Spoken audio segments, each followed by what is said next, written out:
मैं डिम्पल पांचटा, सदस्य board of management doctor Y S. Parmar university Solan. आज मैं बागवानी की बातों में बहुत ही महत्वपूर्ण विषय को लेके आप लोगों के बीच उपस्थित हुआ हूँ। काफ़ी दिनों से लाइव पेंडिंग थी। आजकल का जो समय है वो ऐसा समय शायद ही किसी ने देखा होगा कि हमारे को धूप नसीब नहीं हो रही है। जिसके साथ साथ हमारे बगीचों में जो मैनेजमेंट हमने करनी है, कुछ अच्छी चीजें हो रही है, कुछ बुरी।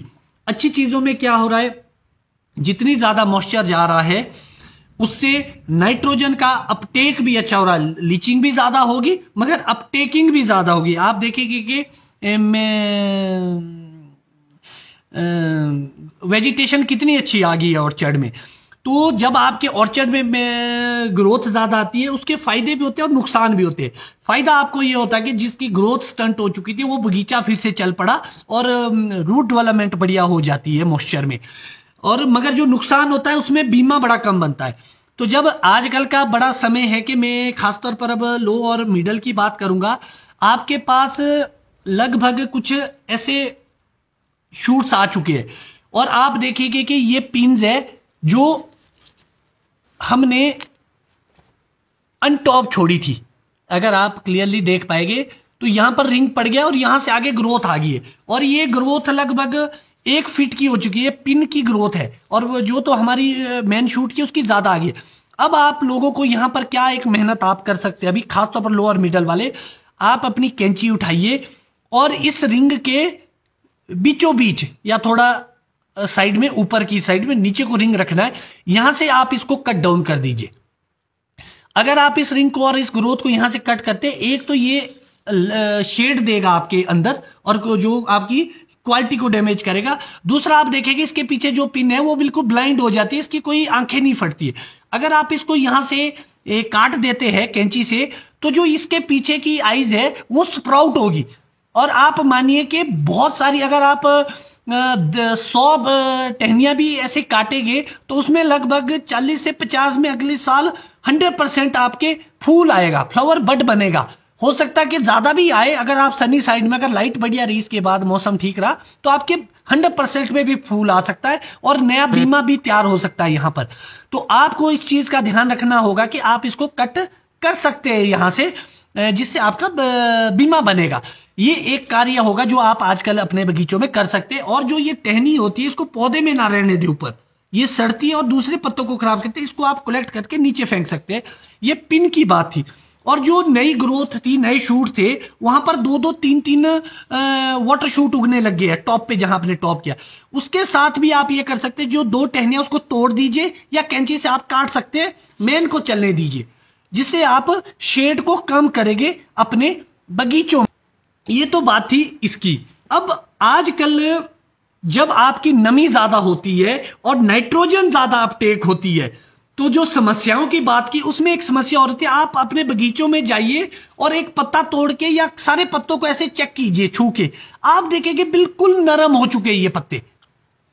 जब ये नरम हो चुके तो मतलब आपका प्लांट स्ट्रेस में है और नाइट्रोजन का अब अपटेक ज्यादा हो रहा है, जिससे हमारी पाउडरी मिल्ड्यू की प्रॉब्लम ज्यादा आ सकती है। आप देखेंगे कर्ल हो चुके हैं हमारे पत्ते, लगभग नालू से बन गए। इससे पहले भी हमने ये बताया था कि आपके जरूर पाउडरी मिल्ड्यू का अटैक रहे, क्योंकि मॉइस्चर बड़ा हाई है।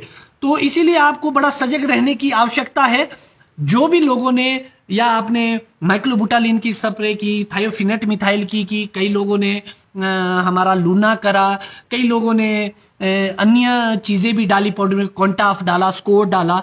तो उसके साथ साथ जिन भी लोगों ने सुपर और पोटाश अपने स्प्रे में डाला तो उससे कहीं ना कहीं पाउडरी मिल्ड्यू भी कंट्रोल हुआ है। और यहां आपको ध्यान रखना कि जब ऐसा मौसम हो तो आपको नाइट्रोजन यहां पर स्प्रे में नहीं डालना भी। क्योंकि ऑलरेडी नाइट्रोजन बढ़िया चल रहा है फ्लो में हमारे, तो आपको ये भी ध्यान रखना पड़ेगा कि अभी आप नाइट्रोजन का फ्लो रोक दे, क्योंकि ऑलरेडी ज्यादा है नाइट्रोजन, सेल डिवीजन भी बड़ा अच्छा हो रहा है, इसलिए आपको यहां पर सुपर और पोटाश की आवश्यकता आपके फॉलियर में है। नाइट्रोजन से एक प्रॉब्लम में और ज्यादा भी बढ़ जाती है। अगर ड्रॉट ही कंडीशन होती तो डेफिनेटली आपका बढ़िया रहना था भी नाइट्रोजन सेल डिवीजन में, इसलिए आपको यहां पर नाइट्रोजन डालेंगे। फिर आप क्या करेंगे, जब आप एनपीके कोई खरीदेंगे मार्केट से तो वो आपको महंगा पड़ेगा, जबकि पी और के अगर 2 ही मॉलिक्यूल वाला कोई आप स्प्रे में डालते तो वो कहीं ना कहीं सस्ता पड़ेगा। एक चीज की ये चीज थी, और इसके साथ साथ बहुत सारे बागवान साथियों को अपने बगीचों में ये प्रॉब्लम आ रही है।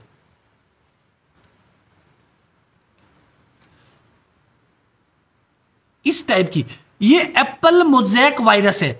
आप लोग परेशान ना होए इससे, क्योंकि ये वायरस है तो बहुत ही डेंजर है। इसके लिए आपको क्या करना है, जिन भी पौधों में इस टाइप की बीमारी है, या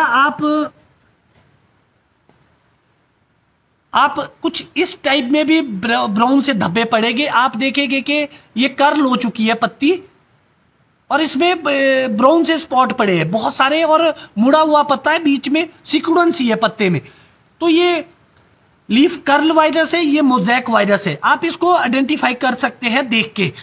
तो ये वायरसेस है, जिन भी पौधों में ये प्रॉब्लम है उन पौधों को आप कृपा करके मार्क कर दे, उसमें रस्सी बांध ले या रंग लगा दे घर वाला पेंट। उससे मार्किंग से क्या होगा कि ये आपके बगीचों में स्प्रेड होता है और उसके बाद ये पूरे बगीचों में फैलता है। तो इसलिए आपको ध्यान रखना कि आप आइडेंटिफाई करें बीमारियां। और इसका अगर आप ये सोचेंगे, या दुकानदार या कंपनी वाला या कोई भी मेरी तरह भी कोई आपको ये बोलेगा कि इसका इलाज होगा और फंगेसाइड से होगा या दूसरी चीजों से होगा, तो आप बड़ी गलतफहमी में है। इसका कोई भी इलाज अभी फिलहाल मौजूद नहीं है। आपको क्या करना है कि इन पौधों को मार्क करना है। अगली साल जब सर्दी में आप प्रूनिंग करेंगे, ये कैंची के टूल से जैसे आप कट करेंगे, इस साल भी आपको ध्यान रखना है। अगर आप ये टेन या काटने की ओर जा रहे हैं, अगर ऐसे पौधों में आप काट रहे हैं तो सैनिटाइज आप जरूर करें। कैंची के साथ सैनिटाइजर H2O2 से भी आप सैनिटाइज कर सकते हैं, अल्कोहल से भी आप कर सकते हैं। तो सैनिटाइजर जरूर इस्तेमाल करें। कैंची आप धुला दें जब भी एक पौधे की, चाहे समर प्रूनिंग करो चाहे विंटर करो। और इन पौधों में जिसमें भी, चाहे नई वैरायटी है चाहे पुरानी वैरायटी है, चाहे लीफ कर्ल है चाहे मोज़ेक है, आपको इससे कोई भी कलम ना अपने बगीचों में लगानी है ना दूसरों को देनी है। आप बिल्कुल भी ऐसा ना करें, अदरवाइज आपको प्रॉब्लम बहुत ज्यादा हो जाएगी। पूरे बगीचों में फैल चुका होगा ये। और ये जो सबसे ज्यादा बीमारी फैली है ये हमारी कलमों से फैली है। जब भी आप कलमें खरीदते हैं, लेते हैं या एक्सचेंज करते तो विशेष ध्यान करें, ऐसे इन्फेक्टेड पौधों को से आप कलमें ना ले, ना किसी दूसरे बागवान को दे। तो इसीलिए आपको बड़ा ही ध्यान रखना है इन चीजों का। जैसे ही मॉइस्चर ज्यादा है उतनी ज्यादा प्रॉब्लम होने वाली है। सबसे बड़ी जो प्रॉब्लम आएगी वो आएगी पत्तों की, चाहे आपके प्रीमेच्योर लीफ फॉल है, चाहे अल्टरनेरिया है, चाहे मार्सोनिना है, चाहे अन्य कहीं भी फंगस की बीमारियां है आपके बगीचों में। तो मैं बड़ा हैरान हो गया, लगभग अभी मैंने स्प्रे करी थी, चलो इतना क्लियरली नहीं। तो जब मैं अपने बगीचे आया तो आपको इस टाइप के कुछ पत्ते आपको अपने बगीचे में दिखेंगे और इस टाइप के स्पॉट दिखेंगे। ये अल्टरनेरिया के स्पॉट है। और ये बड़ी हैरानी की बात है कि इतनी जल्दी अल्टरनेरिया एंटर हो चुका है आपके बगीचों में। तो बागवान साथियों, आपको बड़ा ध्यान रखना है। आजकल अपने बगीचों में कुछ इस टाइप के भी आपको दिखेंगे, ये भी हमारा अल्टरनेरिया है। और अब बड़ी बात आएगी कि मैं आपको डरा रहा हूं। मैं आपको डरा नहीं रहा हूं, मैं आपको आगाह कर रहा हूं। अल्टरनेरिया इतना खतरनाक नहीं होता है और कि आपको घबराने की जरूरत है, मगर आपको सुनिश्चित करना होगा कि जिस दिन आप अपने बगीचों में स्प्रे करेंगे, अब समय आ चुका है कि आप कॉन्टैक्ट और सिस्टेमेटिक दोनों ही मिक्सचर को मिक्स करके स्प्रे करें। सिस्टेमेटिक फंगेसाइड आपके सिस्टम में जाके पत्तों के स्पोर्स खुले होंगे, उसके अंदर जाके काम करेगी। और जो कॉन्टैक्ट फंगेसाइड है वो आपकी लेयर बनाएगी ऊपर से। जैसे उदाहरण के लिए जो अमूमन चलन में बेबिस्टीन, वो बेबिस्टीन सिस्टेमेटिक है, वो सिस्टम में जाके किल करेगी फंगस। जो कॉन्टैक्ट है वो मैनकोजेब है, जो M45 डाइथीन के नाम से, इंडोफिल के नाम से आप जानते हैं, वो एक सिस्टम कॉन्टैक्ट है। वो बाहर से आपके लेयर बनाएगी ताकि बाहर की फंगस को और ऐसे मॉइस्चर में बड़ा खतरा हो जाएगा स्कैब फैलने का। ऐसे मौसम में खतरा हो जाएगा मर्सोनिना का। पहले अल्टरनेरिया आता है, उसके बाद ये मर्सोनिना में कन्वर्ट हो।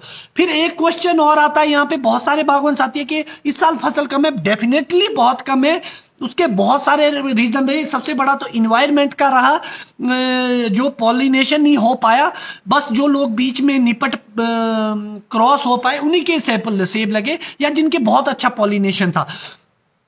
तो उनका एक क्वेश्चन आता है, मुझे बहुत सारे मैसेज आते हैं कि क्या हम लोग स्प्रे ना करें। बागवान साथियों, इस साल की फसल तो आपकी गई, मगर अगली साल आपको अगर फसल लेनी तो अपने पत्तों को बचाना बहुत जरूरी है। क्योंकि अभी जो आपका जून का महीना, खास तौर पर जून जुलाई का, वैसे जून का मई जून का जो महीना होता है, इसमें जो अगली साल का जो बीमा है वो अभी बन जाएगा। आपका बीमा अगली साल का भी अभी बन जाएगा। तो इसलिए आपको ध्यान रखना होगा कि हमारे को अपने पत्तों को बचाना ही पड़ेगा। तो आपको यह ध्यान रखना कि बड़ा डेंजर नहीं है, आपको घबराने की, पैनिक होने की जरूरत नहीं है।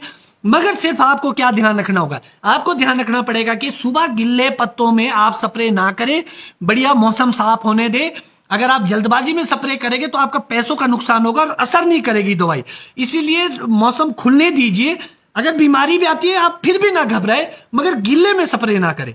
गिल्ले पत्ते ना हो, उसके ऊपर मॉइस्चर भी ना हो, पूरा ड्राई होने दे पत्ते को, उसके बाद ही स्प्रे करें। और उसके साथ साथ स्प्रेडर जरूर इस्तेमाल करें, चाहे आप सिलिकॉन डालते हैं, एप्सा डालते हैं, या किसी भी टाइप का जो स्प्रेडर डालते हैं जरूर इस्तेमाल करें। क्योंकि बारिश का मौसम है, हो सकता है इवनिंग में जल्दी बारिश आ जाए। आप नॉनी यूनिवर्सिटी के द्वारा जो हमारी रिकमेंडेशन है, हमारी कॉन्टेक्ट और सिस्टम, चाहे डाइथीना और बेबिस्टीन है, आप उसका भी इस्तेमाल कर सकते हैं। लूना भी आता है, उसको भी कर सकते हैं, मगर आपको कॉम्बिनेशन में डालनी है।